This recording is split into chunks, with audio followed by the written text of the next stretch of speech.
कर देगा और जिसके लिए मोदी सरकार सारा दिन जो है वो हेडक्वार्टर्स में, मिलिट्री हेडक्वार्टर्स में बैठ के जो है वो वॉर रूम्स में प्लानिंग कर रहे होते हैं बैठ के।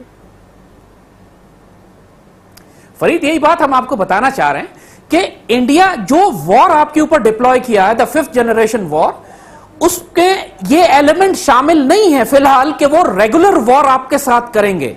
वो उस वक्त आपके साथ रेगुलर वॉर करेंगे। ईस्ट 71 को याद रखिएगा कि जब मुक्ति बाहिनी के जरिए इन्होंने पूरे मशरकी पाकिस्तान में पाक फौज को फंसा लिया था। उसके बाद जब घेरी हुई फौज थी तो ये 5 लाख फौज लेके दाखिल हुए।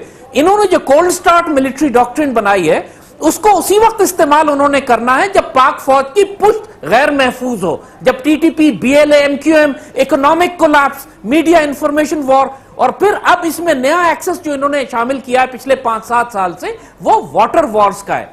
आप सिंध तास मुआहदे की बात करते हैं, इंडस वाटर ट्रीटी प्रैक्टिकली 15 साल पहले खत्म हो चुकी थी। अब सिर्फ उसकी तदफीन की बात हो रही है, नमाज जिनाजा पढ़ी जाएगी। अगर ये करेंगे तो ये उसकी चिता जला देंगे। बात यह है कि जब आपने इंडिया को इजाजत दे दी आज से 12-13 साल पहले कि पाकिस्तान के दरियाओं पे डैम बनाना शुरू करे, तो सिंध तास मुआहदा तो वही खत्म हो गया था।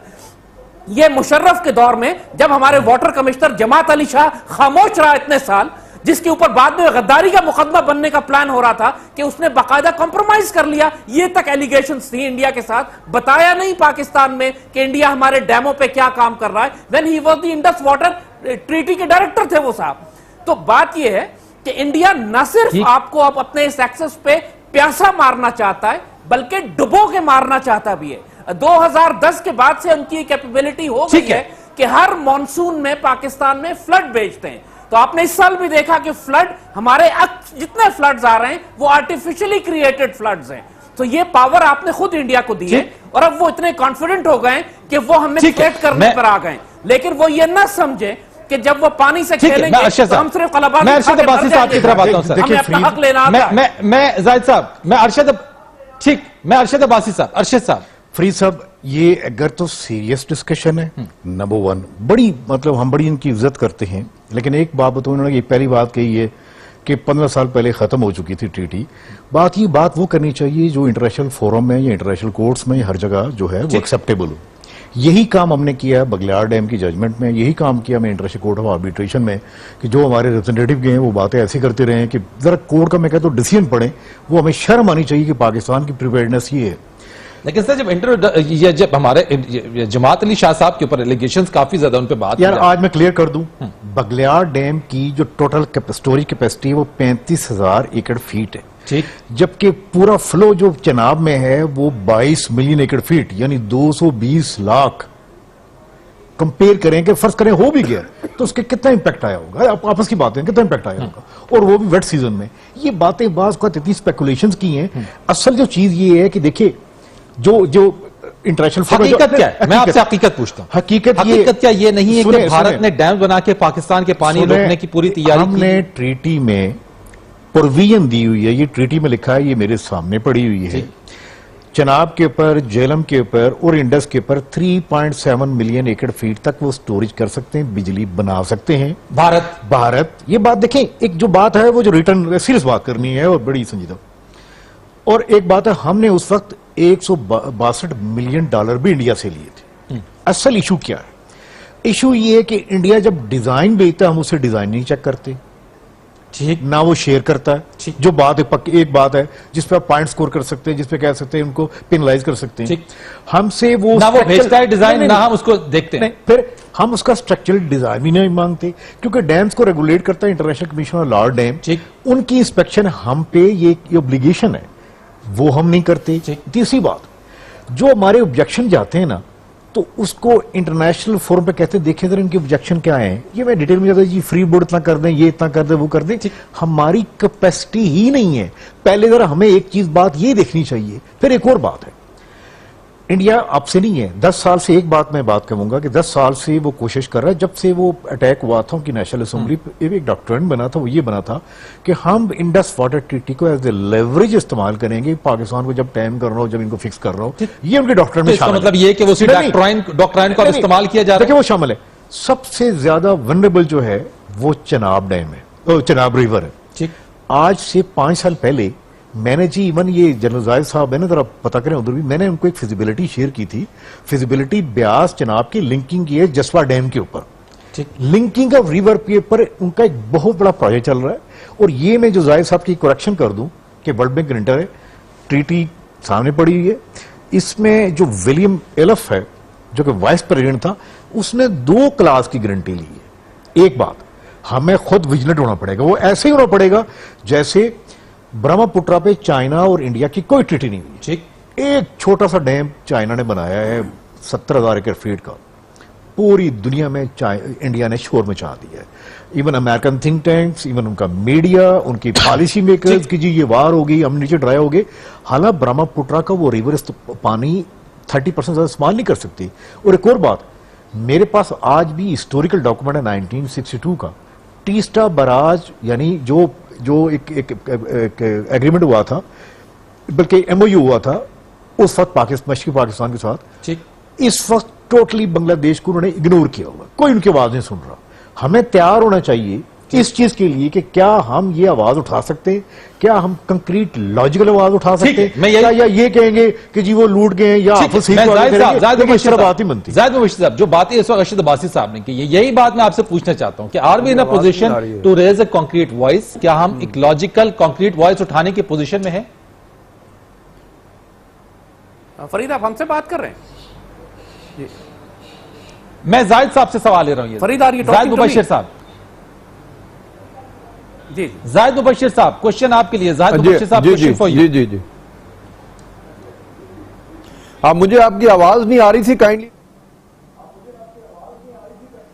सर, मैं पूछना चाह रहा हूं, जो अरशद अब्बासी साहब ने बात की है, क्या हम इस पोजीशन में हैं कि लॉजिकल और कॉन्क्रीट लेवल के ऊपर अपने इन ऑब्जर्वेशंस को, इन बातों को उठा सकते हैं? जो बात इस वक्त अरशद अब्बासी साहब ने कही है कि लॉजिकल कोई तो हम आर्गुमेंट दे सकें, क्या इस पोजीशन में हैं हम?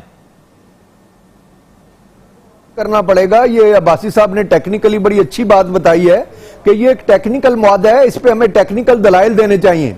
अब ये बात जो कर देनी है कि जी जो अगर उनको अलाउड थी कोई डैम बनाना, कोई बिजली बनाना, तो वो उनका हक है, तो हमें दलाइल की रोशनी में बात करनी चाहिए। लेकिन अब जो वो बात कर रहे हैं कि ये गुडविल के तहत किया गया था, तो पाकिस्तान तो एक्चुअली पाकिस्तान में भी अब आवाजें उठ रही हैं कि इसमें पाकिस्तान एक लूजर था, हमने अपने दरिया उनके हवाले कर दिए। अगर इसको रिवाइज करना चाहते हैं तो फिर तीनों पार्टियां जो कंसर्न्ड है उनको बैठना चाहिए, जिसमें पाकिस्तान, इंडिया और वर्ल्ड बैंक, वो बैठे और अगर इसको रिवाइज करना चाहें तो कर लें। लेकिन कोई पार्टी भी यकतरफा कार्रवाई तो नहीं कर सकती ना। तो मेरा ख्याल है ये जो अभी जारहियत की जहां तक ताल्लुक है, वो तो कमिट कर रहे हैं, अभी तो वो ऐलान कर रहे हैं। पहले तो वो ऐलान के बगैर छोटी मोटी काम करते थे, लेकिन अब तो वो ऐलान कर रहे हैं कि हम इसको बंद करना चाहते हैं, पाकिस्तान को खुश्क सहरा बनाना चाहते हैं। तो उसका जवाब तो हमें देना पड़ेगा। और मेरा ख्याल है कि जो हमारी एग्जिस्टेंस है, अगर वो खतरे में होगी तो फिर तो हम हर एक्शन लेंगे उसके खिलाफ। ठीक है, एक मैंने सर ब्रेक लेनी है, जरा ब्रेक के बाद आते हैं जरा। तो अरशद अब्बासी साहब, इसके ऊपर आपसे मैं एक जवाब लूंगा इसी चीज के ऊपर, और जाहिद साहब आपसे मैं जवाब लूंगा इस चीज के ऊपर कि अब ऐसी सिचुएशन के अंदर जहां मामला इस नहज तक पहुंच गया कि पाकिस्तान का पानी बंद करने की बात हो रही है और इंडिया इसके ऊपर वर्कआउट कर रहा है, इसका जवाब कैसे देना होगा, एक मशवरे की बात।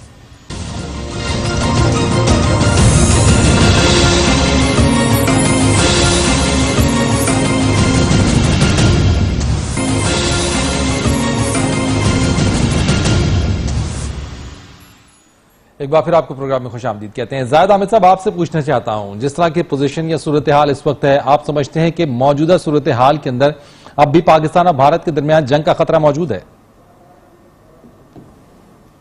देखिए फरीद, जंग तो जारी है, जंग के खतरे का क्या सवाल है। एक 5th जनरेशन वॉर तो हमारे खिलाफ हो रही है। आप ये सवाल कीजिए कि क्या इंडियन इंडिपेंडेंट बैटल ग्रुप्स अभी दाखिल होंगे या कुछ अरसे के बाद दाखिल होंगे। जहां तक आगे आने वाले वक्त का ताल्लुक है, पाकिस्तान में टीटीपी की दहशतगर्दी, बीएलए की, पाकिस्तान की सियासत में, पॉलिटिक्स में, इकोनॉमिक्स में, वाटर वॉर्स, ये सब भी तो जंग का हिस्सा है। हमारी अभी तक कौम 5th जनरेशन वॉर की कॉन्सेप्ट को ही नहीं समझी। और जहां तक इससे पहले जो बात हमारे दोस्त कर रहे थे कि ये लीगल और टेक्निकल मसला है और वर्ल्ड बैंक इसमें गारंटर है, तो अब आप मुझे बताइए, क्या कश्मीर इससे बड़ा मसला नहीं है कि जो एक टेक्निकल और लीगल मसला जिस पर यूनाइटेड नेशन गारंटर है, उसके बावजूद इंडिया उसकी परवाह नहीं कर रहा। और हमने जिस तरह कश्मीर के मसले पे आप हिंदुस्तान की हठधर्मी देखते हैं, क्या पानी के मसले पे इंडिया अपनी पूरी जंग पाकिस्तान के खिलाफ इसलिए रोक देगा कि वर्ल्ड बैंक उसको मना कर रहा है? We have to be realistic. इस वक्त दुश्मन के हाथ इसको खून की बू आ रही है। वो ये समझते हैं कि ये पाकिस्तान को नुकसान पहुंचा सकते हैं। हर एक्सिस पे पाकिस्तान के खिलाफ इंटरनेशनल लॉ को वायलेट करते हुए, हर आर्बिट्रेशन और गारंटी को वायलेट करते हुए वो कश्मीर में और पाकिस्तान का पानी रोकेंगे। कश्मीर की जंग इस वक्त कानून के मुताबिक नहीं हो रही। यूनाइटेड नेशन तमाशा देख रही है। आपने खुद कहा कि ये यूएन में जाके यूएन रेजोल्यूशन के खिलाफ बात करते हैं और कश्मीर को अटूटंग कहते हैं, तो इंडस वाटर ट्रीटी को कैसे रिस्पेक्ट करेंगे? ये बात यह है कि हम हर मुल्क की एक रेड लाइन होती है। अगर ये पाकिस्तान पर हमला करेंगे तो हम जवाब देंगे, अगर ये हमारा पानी रोकेंगे तो हम जंग करेंगे। अगर वो ये ना समझें कि हमारा पानी रोककर या सैलाब पाकिस्तान में बेचकर हम सिर्फ वर्ल्ड बैंक के पास भागते जाएंगे और इंडस वाटर ट्रीटी के बाद के हवाले देके माफिया मांगेंगे, ऐसे नहीं होगा। हम गौरी, गजनवी और हतफ मिसाइल इस्तेमाल करेंगे इनके दिमाग ठीक करने के लिए। फिर ठीक है, मैं जाहिद मुबशिर साहब, very last comment from your side sir. आपका लास्ट कमेंट चाहूंगा, उसके बाद मैं अरशद अब्बासी साहब से फाइनल कमेंट लूंगा। मैं समझता हूं जी जायद हामिद साहब ठीक कह रहे हैं कि एक 5th जनरेशन जंग तो उसने शुरू की हुई है, लेकिन जहां तक कन्वेंशनल जंग का ताल्लुक है, मेरा ख्याल है आपका सवाल उससे रिलेटेड था। मैं जाती तौर पे ये समझता हूं कि वो इस वक्त इस पोजीशन में नहीं है कि पाकिस्तान के खिलाफ जंग करे, क्योंकि उसे नजर आ रहा है कि पाकिस्तान की फौज तैयारी की हालत में है। पाकिस्तान की फौज जितनी बैटल हार्डेंड आज है, इससे पहले कभी नहीं थी, और मेरा ख्याल है कि वो जरूरत नहीं करेगी। लेकिन हैविंग सेड दैट, मोदी साहब के दिमाग की हालत को पेश नजर रखते हुए हमें जंग के लिए तैयार जरूर रहना चाहिए। ठीक है जी, अरशद अब्बासी साहब, इंडस वाटर ट्रीटी, क्या पाकिस्तान इसको रिवाइज करने में, अगर इंडिया कहता है तो पाकिस्तान इस पर बैठेगा? देखिए, ये दोनों बड़े पढ़े लिखे साहिबान हैं। मैं इनको एक अर्ज करना चाहूंगा। 2007 में एक बड़ा अच्छा एक पेपर निकाला था, और बल्कि सबसे बड़ा जो थिंक जी जी बिल्कुल बिल्कुल, मैं सिर्फ रेलेवेंट पर्टिकुलर क्वेश्चन पे आना चाहता हूं। अच्छा, उस पे ये कहा था कि हम पाकिस्तान को इकोनॉमिकली डिस्टेबलाइज करेंगे, इंडस वाटर ट्रीटी को एज ए लेवरेज इस्तेमाल करेंगे, क्योंकि 62% जो है हमारी पॉपुलेशन सारी इस पे डिपेंडेड है। इसके लिए हमारी तैयारी क्या है? जरा दोनों जो साहिबान है कभी देखें कि हमारे इंडस वाटर में कमिश्नर कौन है।